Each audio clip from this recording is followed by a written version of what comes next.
کہ خواجہ معین الدین چشتی اجمیری رحمۃ اللہ علیہ آپ کا ایک مرید ہے خواجہ قطب الدین بختیار کاکی رحمۃ اللہ علیہ، آپ کے پاس آیا، جب قرآن پڑھنے لگتا ہے تو صاحب کہتے ہیں بیٹا پڑھ بسم اللہ الرحمن الرحیم، تو حضرت خواجہ قطب الدین بختیار کاکی رحمۃ اللہ علیہ استاد کے کہنے پر جب بسم اللہ پڑھتے ہیں تو پھر الحمدللہ بھی سنا دیتے ہیں، سورۃ بقرہ بھی سنا دیتے ہیں، آل عمران بھی سنا دیتے ہیں، نساء بھی سنا دیتے ہیں، 15 سپارے اپنے استاد کو اسی حالت میں بیٹھے سنا دیتے ہیں۔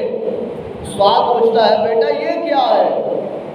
تو پھر آگے سے یاد کرتے ہیں خواجہ قطب الدین بختیار کاکی رحمۃ اللہ علیہ، حضور میری ماں 15 سپارے کی حافظہ تھی، جب وہ دودھ پلاتی تھی تو قرآن پڑھتی تھی، جھولا جھلاتی تھی تو قرآن پڑھتی تھی، کاش کہ میری ماں مکمل قرآن کی حافظہ ہوتی تو میں آج بختیار کاکی آپ کو مکمل قرآن سنا دیتا۔ جوانی آ گئی، بڑا پن آ گیا، ٹائم بالکل سر ہے، بالکل شارٹ کرنے لگا کہ حضرت خواجہ معین الدین چشتی اجمیری رحمۃ اللہ علیہ نے علم عطا کیا، مرید بنایا، روحانیت عطا کی، دل کی پرکھ عطا کی، دل کا جو ہے وہ زنگ اتارنا حضرت خواجہ قطب الدین بختیار کاکی کو عطا کر دیا، اور پھر ان کی ڈیوٹی لگائی کہ تو نے دلی کے فلاں شہر میں جا کر جو ہے وہ دین کی تبلیغ کرنی ہے۔ حضرت خواجہ قطب الدین دلی پہنچ گئے، وہاں جا کر دین کی تبلیغ کر رہے ہیں۔ تو یاد رکھ لیں ہر ولی عالم ضرور ہوتا ہے، ہر عالم ولی نہیں، ہر ولی عالم ضرور ہوتا ہے۔ اب نماز بھی پڑھاتے ہیں، اللہ کا قرآن بھی پڑھاتے ہیں، دین نبی بھی بتاتے ہیں۔ اب کام چلتا رہا، زندگی گزرتی رہی، اتنا عرصہ وہاں پر دلی میں آپ نے دین کی تبلیغ کی کہ آپ جوانی میں گئے تو آپ کے سفید بال ہو گئے، داڑھی کے سفید بال ہو گئے، سر کے کمر جھک گئی ہے۔ دلی کا بادشاہ بھی آپ کا مرید ہے۔ اب وقت کیا آیا،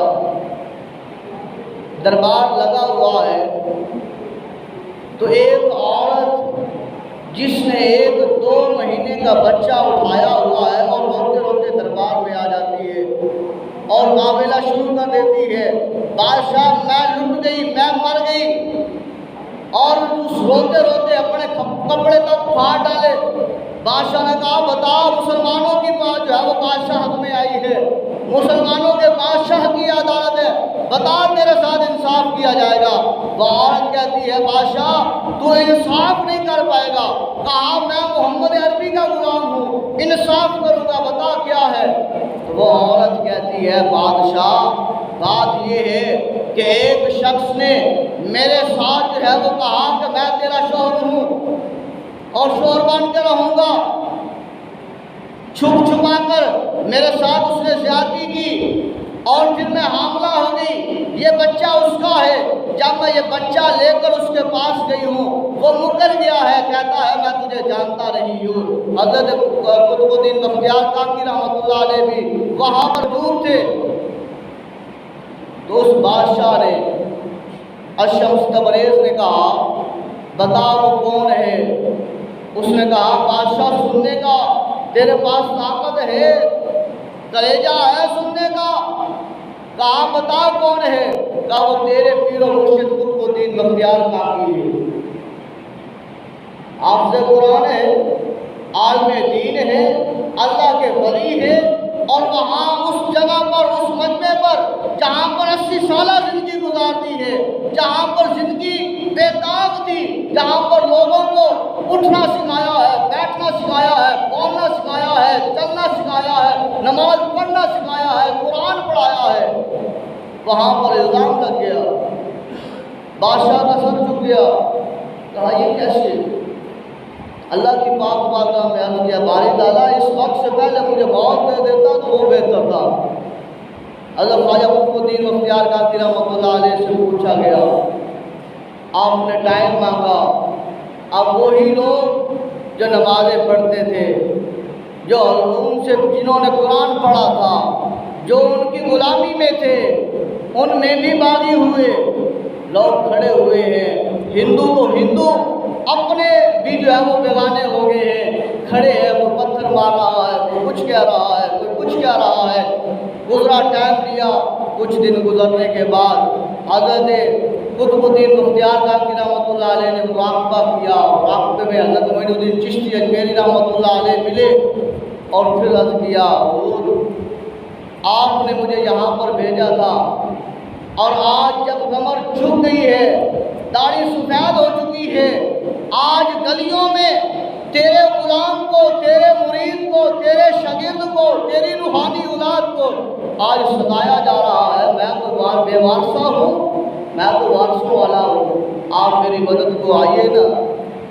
حضرت معین الدین چشتی اجمیری رحمۃ اللہ علیہ ملے اس مراقبے کی حالت میں، فرمایا ہوتا تم اتنا شکوہ کیوں کرتے ہو؟ آج حضور اتنا میرے اوپر الزام، کہا تیرے اوپر زیادہ الزام لگا ہے، حضرت یوسف کو نہیں دیکھا؟ حضرت یوسف کو جس کے اوپر زلیخا نے الزام لگایا، لوگوں نے جو ہے وہ زندان تک ڈال دیا،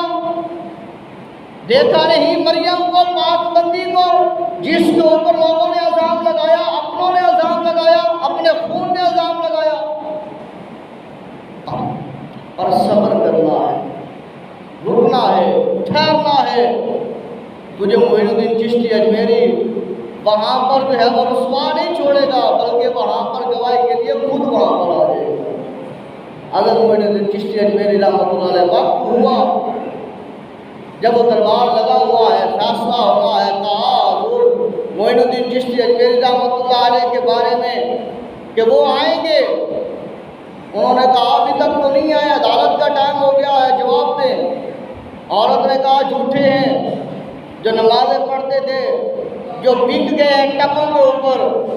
جو بک گئے ہیں روپیوں کے اوپر، اور گواہی دینے کے لیے کھڑے ہیں۔ آج ہمارے مسلمان کیا کچہری میں پیسے لے کر قرآن اٹھانے کے لیے نہیں جاتے؟ گواہیاں دینے کے لیے، جھوٹی گواہیاں دینے کے لیے نہیں جاتے؟ جاتے ہیں۔ وہاں پر بھی تھے کلمہ وہ بھی تھے جنہوں نے جو ہے وہ پیسے لے کر جو ہے وہ حتیٰ کہ فرمایا وہ جج جو قاضی تھا وہ بھی خریدا گیا تھا، جس نے فیصلہ کرنا تھا وہ بھی پیسوں سے خریدا ہوا تھا۔ کہا لاؤ،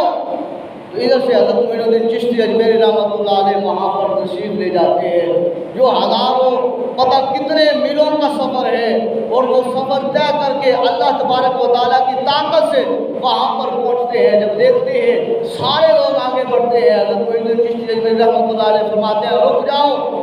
جو میں نے تمہیں غلام دیا تھا، جو میں نے اپنا بیٹا روحانی دیا تھا، جو میں نے اپنی آل دی تھی، تم نے اس کے ساتھ سلوک کیا ہے، اس عالم دین کے ساتھ، حافظ قرآن کے ساتھ سلوک کیا ہے، اس بڑے بازار میں اسے رسوا کرنے کے لیے، اس کا تماشا دیکھنے کے لیے آئے ہو، اپنی جگہ پر بیٹھ جاؤ۔ آپ بتاؤ کیا بات ہے؟ اس عورت نے اسی انداز میں کہا کہ یہ بختیار کاکی جس نے لبادہ اڑا ہوا ہے روحانیت کا، جس نے داڑھی رکھی ہوئی ہے، جبہ کبا پہنا ہوا ہے، جس کے مریدین ہیں، اس نے میرے ساتھ زنا کیا ہے، یہ بچہ پیدا ہوا ہے۔ حضرت معین الدین چشتی اجمیری رحمۃ اللہ علیہ نے کہا گواہ کون کون سے ہیں؟ کہا یہ گواہ ہے، یہ گواہ ہے، مسلمان گواہ، تہجد گزار گواہ، نمازی غازی وہاں پر کھڑے ہیں گواہی دینے کے لیے، بختیار کاکی کے خلاف گواہی دینے کے لیے کھڑے ہیں۔ حضرت معین الدین چشتی اجمیری رحمۃ اللہ علیہ نے دیکھا اور پھر فرمایا اچھا، اور فوراً اسی جگہ پر حضرت معین الدین چشتی اجمیری رحمۃ اللہ علیہ نے سجدہ کیا، اور سجدے میں رو کر اللہ کی پاک بارگاہ میں عرض کیا اے باری تعالیٰ، اگر جو ہے وہ نبی یوسف کے لیے ایک بچہ گواہی دے سکتا ہے کہ یوسف بے گناہ ہے، اگر مریم کے لیے، مریم بھی تو اللہ تیری ولیہ تھی نا، اگر اس کی پاک دامنی کی گواہی کے لیے ایک بچہ جو ہے وہ گواہی دے سکتا ہے کہ وہ کہہ سکتا ہے کہ آتانی الکتاب وجعلنی نبیا، میں اللہ کا نبی بھی ہوں، اللہ نے مجھے کتاب بھی عطا کی ہے، اللہ پھر تیرے نبی، تیرے محمد، تیرے محبوب نبی کا امتی، اس کی رسوائی ہو رہی ہے، اس کی گواہی دینے کے لیے یہ بچہ کیوں نہیں بول سکتا؟ پھر سجدہ کیا رو کر، تو پھر کہا اے عورت، اب تو نہیں، یہ گواہ نہیں، یہ قاضی نہیں، بلکہ میں کہہ رہا ہوں یہ بچہ بتائے گا کہ اس کا باپ کون ہے۔ تو نے اس عالم دین کے اوپر، اس حافظ قرآن کے اوپر جو ماں کے پیٹ سے باہر آیا ہے تو 15 شمارے سنا دیے ہیں، جو میری نظر میں ہے، جس نے اتنے لوگوں کو راہ راست پر لایا ہے، اس کے اوپر الزام لگایا ہے۔ عورت کہتی ہے یہ کیسی باتیں ہیں، بچہ 2 ماہ کا کیسے بول سکتا ہے؟ کہا ان اللہ علی کل شیء قدیر۔ معین الدین چشتی نے فرمایا کہ میں جس خدا کو مانتا ہوں وہ کائنات کا مالک ہے، وہ ہر چیز پر قدرت رکھتا ہے، وہ ہمارے ہاتھوں کا بنایا ہوا ہوا نہیں ہے، ہر چیز پر قدرت رکھتا ہے۔ اشارہ کیا، اس بچے نے کہا الصلاۃ والسلام علیک یا نبی اللہ، فرمایا السلام علیکم یا نبی اللہ، کہا پھر السلام علیکم یا ولی اللہ، یعنی کہ اس طرح کے القابات اس نے دیے۔ اللہ کے نبی کو بھی سلام کیا، جو لجپال نبی صلی اللہ علیہ وسلم روحانیت کے طور پر اس میدان میں موجود تھے، کربلا کی زمین پر بھی حضور روحانیت کے طور پر موجود تھے کہ کوئی دیکھ نہ پائے، اور حضور وہاں پر موجود ہے۔ اب اس میدان میں بھی روحانیت کے طور پر وہاں موجود ہے، کوئی دیکھ نہ پائے، اور معین الدین چشتی اور بختیار کاکی کی نظر تو ان کو دیکھ سکتی ہے نا، کیونکہ وہ تو پاک ہے نا۔ اس بچے نے اللہ کے نبی کو بھی سلام کیا، اللہ کے ولی کو بھی سلام کیا۔ حضرت معین الدین چشتی اجمیری نے کہا بتا میرے بختیار کاکی کے بارے میں۔ اس نے کہا کہ یہ میرا باپ نہیں ہے، بلکہ جو سامنے بڑی بڑی کرسیوں کے اوپر بیٹھا ہوا ہے، قلقلی لگا کر بیٹھا ہوا ہے، جو فیصلہ کرنے کے اوپر تلا ہوا ہے، یہی میرا باپ ہے، اسی نے اس کے ساتھ زنا کیا ہے، اسی کا میں رتبہ ہوں۔ اس وقت سارے پاس سناٹا چھا گیا۔ حضرت معین الدین چشتی اجمیری نے اپنے اس مرید کی گواہی کو اس بچے سے دلوا کر اس کا ہاتھ پکڑا اور اس مجمع سے باہر لانے لگے اور بتایا لوگوں جن کو رسوا کرنے کے لیے اگر سارے بھول جاؤ، اکٹھے ہو جاؤ، اگر اس کو عزت کو خدا دے رہا ہو